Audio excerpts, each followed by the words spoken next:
it's Snarky Lisa, and today I'm gonna talk about therapy. The word therapy has two meanings, the second of which is more commonly used. The first definition is something along the lines of general medical treatment, which Wikipedia has two articles on that are not very well written.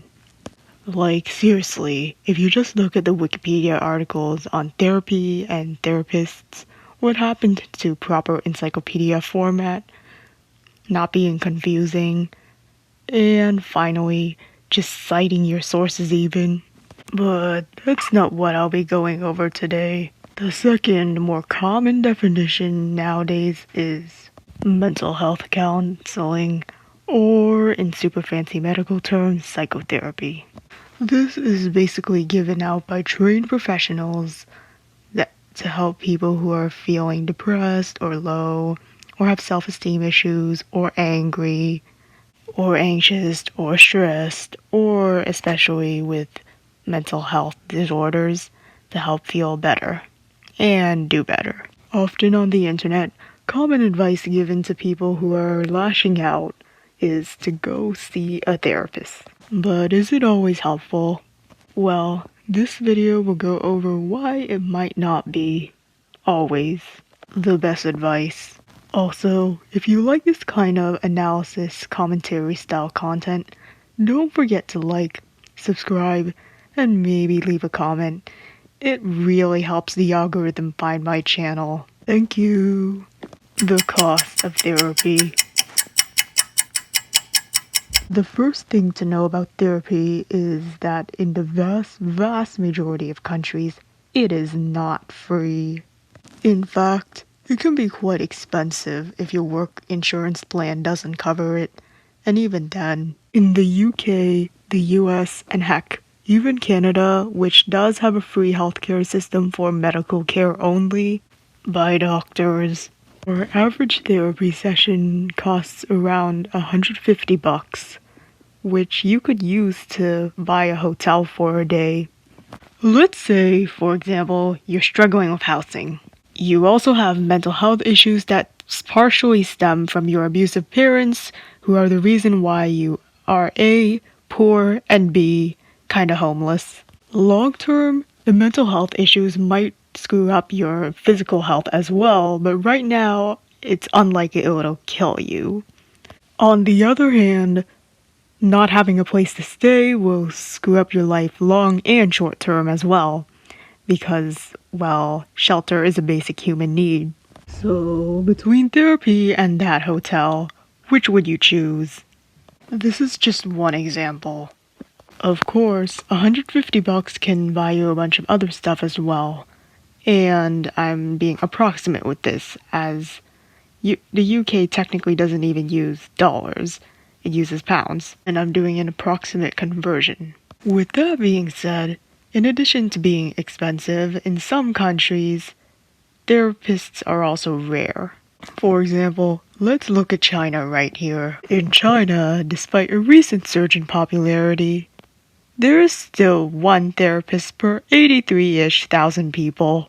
There are towns in Canada, decently sized towns, that have less than even 80,000 people. My point here is, sometimes therapy is either too expensive or therapists are too rare for said person to find therapy. But that's not the only reason, which brings me to my second point. When one is traumatized from a therapist.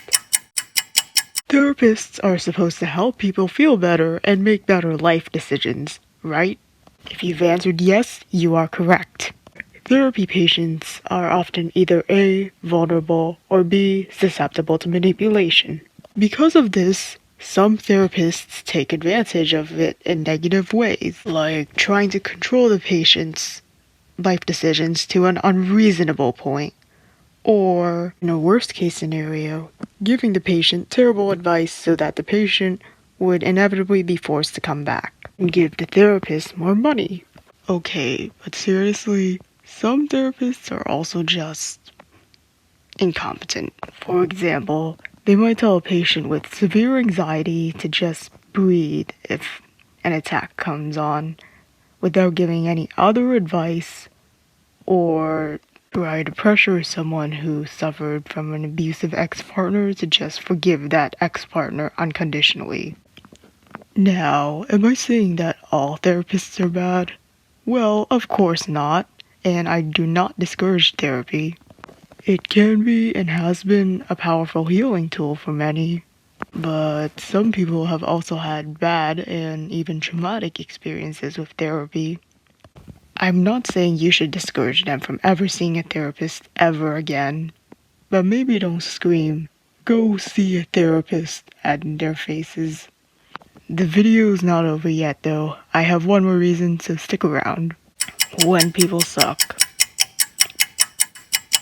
Sometimes the statement, "go see a therapist," isn't thrown out because the person throwing it out likes the other person or out of genuine care and concern. Sometimes it's just because the person throwing it out thinks that the other person is an unstable jerk. This scenario often happens during heated debates, arguments, or fights. There are cases when the recipient of the statement does have legitimate mental health issues.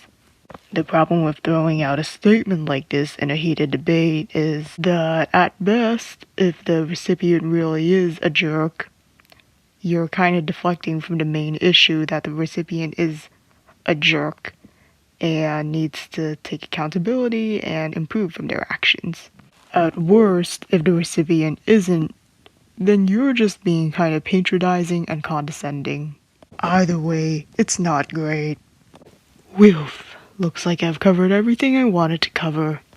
Again, I want to reiterate that I am not anti-therapy and that this is not an exhaustive list. Also, because of how heat of the moment the statement often is, I don't think this is something that you are a jerk if you do.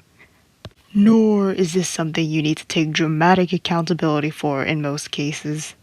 All I'm saying is, next time, try to think before you go to someone and try to emphasize, "go see a therapist." Yeah, that's all for today's video. Let me know what you think in the comments.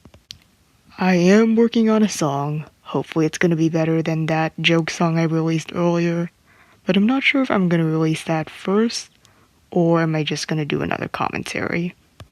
Anyhow, have a nice day, and until then, Snarky Lisa out.